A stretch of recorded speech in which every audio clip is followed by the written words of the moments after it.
सात संगत जी राधा स्वामी जी 7 जुलाई को बाबा जी ने सत्संग फरमाया। आज काफ़ी ज़्यादा संगत आई हुई थी और मौसम ठंडा था बारिश होने की वजह से।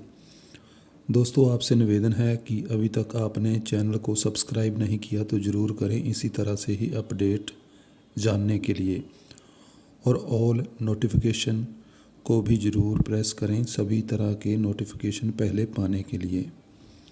तो दोस्तों, आज बाबा जी ने जो सत्संग फरमाया वो बिना पाठी साहबान के फरमाया। जुलाई का सत्संग पाठी साहब के बिना ही बाबा जी फरमाते हैं। बाबा जी ने सत्संग शुरू किया कि बेनती है, संत महात्मा जो समझाते हैं वो हम दुनियादारों के हिसाब से उलट कहते हैं। आप जी ने हजूर जी की बात को रखते हुए फरमाया कि संत कहते हैं आंखें बंद कर कर देखो, दुनिया कहती है आंखें खोल कर देखो। फिर महात्मा कहते हैं अपने कान बंद कर कर सुनो, और दुनिया कहती है कि जीना सीखो। लेकिन संत महात्मा हमें समझाते हैं कि मरना सीखो। अगर मालिक से मिलना है तो फिर जीते जी मरना सीखो। आप जी ने परमार्थ के बारे समझाया कि परमार्थ किसे कहते हैं। परम, जिसे हम मालिक से मिलाप कहते हैं। रूहानियत किसे कहते हैं। रूहानियत उसे कहते हैं जब हमारी आत्मा को उस अनुभव को प्राप्त करने की काबिलियत आ जाती है और उसको चख कर इसे सुकून मिलता है, आराम मिलता है। इसे हम रूहानियत कहते हैं। आप जी ने परमात्मा का अर्थ समझाते हुए फरमाया कि परमात्मा का क्या अर्थ है। परम आत्मा, आत्म में राम, राम में आत्म, चीनस गुर बिचारा। हमने कर्म कांडों में आकर अपने दायरों को छोटा किया हुआ है। हमें यह मालिक ने दे दी है, इस देह में बैठकर उस असल की पहचान करने के लिए। लेकिन हमने तो इसका दायरा ही बड़ा छोटा कर दिया है।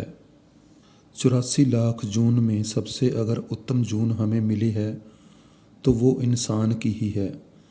नीचे की जितनी भी जूनियाँ हैं वो भोग जूनियाँ हैं, और इंसान की जूनी ही कर्म जूनी हैं। कर्म जो जो करेगा वही फिर भोगना भरना। इंसान ने आज तक जितने भी कर्म इकट्ठे किए हैं उनके हिसाब से हमारी किस्मत बनी है और आगे भी बनेगी। लेकिन इंसान को यह जामा जो असल काम के लिए, मकसद के लिए दिया है वो है उस मालिक की खोज, उस मालिक का अनुभव करना, रूहानियत को प्राप्त करना। मालिक ने हमारे अंदर विवेक की ताकत रखी है। जरा विचार कर कर तो देखो कि किस काम के लिए मालिक ने हमें यह जन्म दिया है।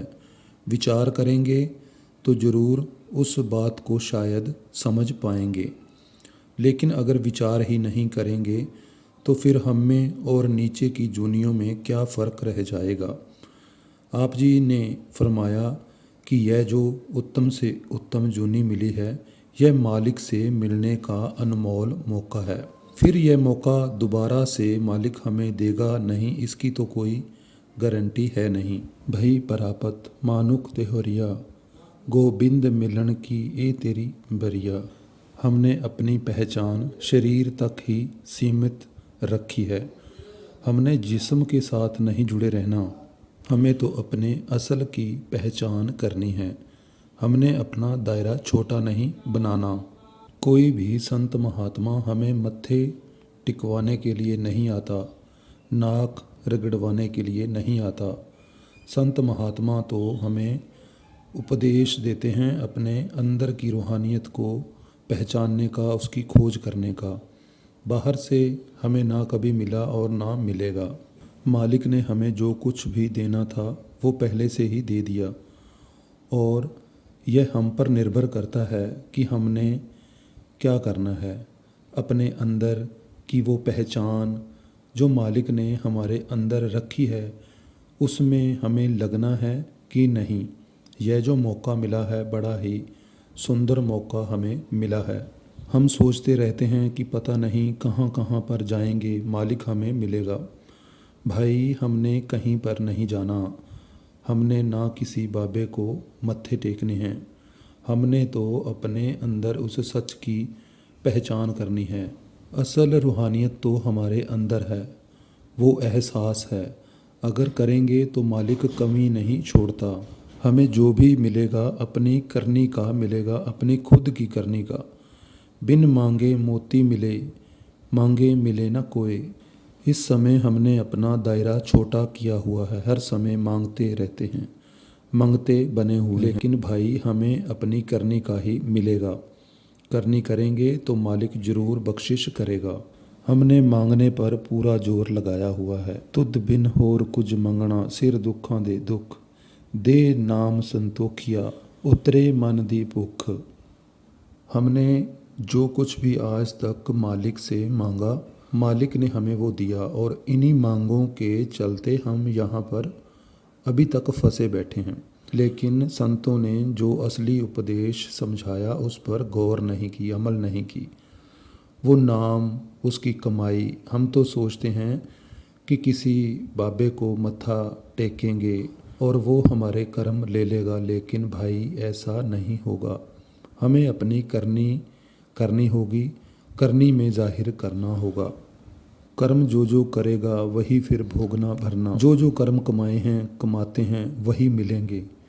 और गुरु का मकसद यह कभी नहीं होता कि हमें एक भरम से निकाल कर किसी दूसरे भरम में डाल दे। गुरु का मकसद है उस सच को सामने लाना, सच को समझाना। गुरु का काम है अंधेरे से बाहर निकालना। बाबे का काम तो बड़ा आसान है, कह देगा कि हो जाएगा। अगर भाई नहीं हुआ तो फिर बाद में किसको पकड़ोगे।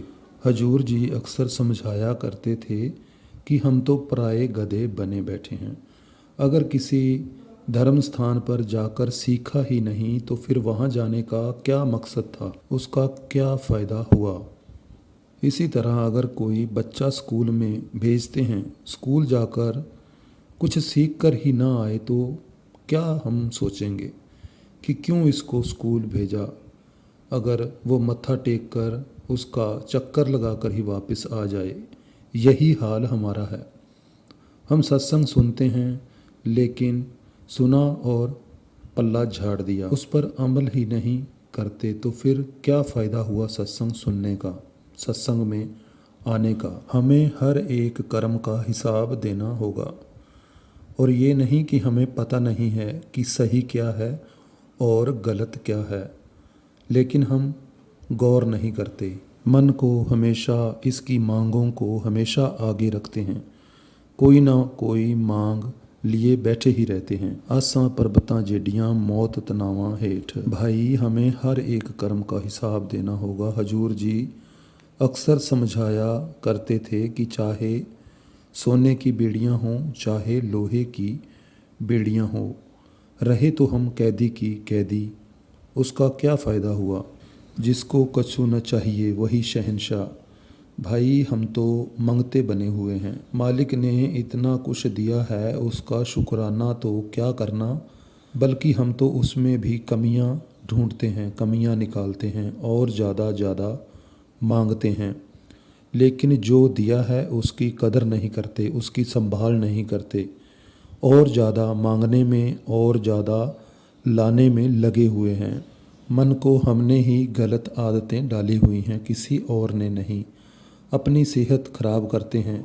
हमारा हाजमा उतना ही काम करेगा जितनी इसको ज़रूरत है। अगर हमारे सामने 50 पकवान रख दिए जाएं, खाएंगे तो भाई हम उतना ही जितना हमारा हाजमा है। भाई मालिक ने जो देना था वो पहले ही दे दिया। 2 फुलके खाने हैं और हम 10 उठाए फिरें, उसका क्या फ़ायदा। अब हम कपड़े किस लिए पहनते हैं, अपना तन ढकने के लिए या फिर दिखाने के लिए। सत्संग का क्या मतलब है अगर इससे कुछ हमें सीखना ही नहीं। अगर बच्चे को स्कूल भेजते हैं, किसी स्कूल में दाखिला कराते हैं तो अच्छी तरह पूछ पड़ताल करते हैं, लेकिन जब नाम की बारी आती है तो कहते हैं इतना टाइम हो गया नाम लिए को कुछ बना नहीं, अरे भाई, कुछ करेंगे तभी तो कुछ होगा। अगर सत्संग से जुड़े, सत्संग का क्या अर्थ है? सच का संग। क्या हमने सत्संग में होने वाली बातों पर अमल किया है? विचार करने की ज़रूरत है। हम विचार नहीं करते। गुरु नाम देते वक्त कोई जादू की छड़ी नहीं फेरता जो सब कुछ ही हो जाएगा। अगर बच्चा स्कूल जाकर पढ़ाई ना करे तो उसका रिजल्ट क्या होता है? हम सबको पता है। स्कूल जाता है बच्चा, पढ़ता है, याद करता है, हर रोज़ का काम है, फिर कहीं जाकर अपने एग्ज़ाम को दे पाता है और नाम लेते ही हम कहते हैं कि हमारा कुछ नहीं बना। कैसे बनेगा अगर वक्त नहीं दिया?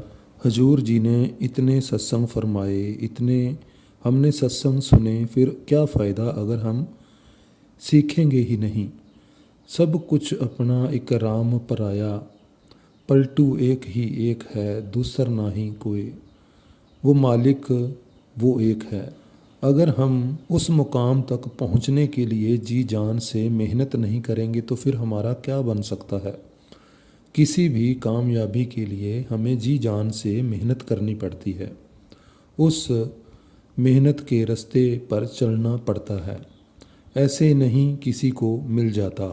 सब कुछ करते हैं लेकिन अमल नहीं करते।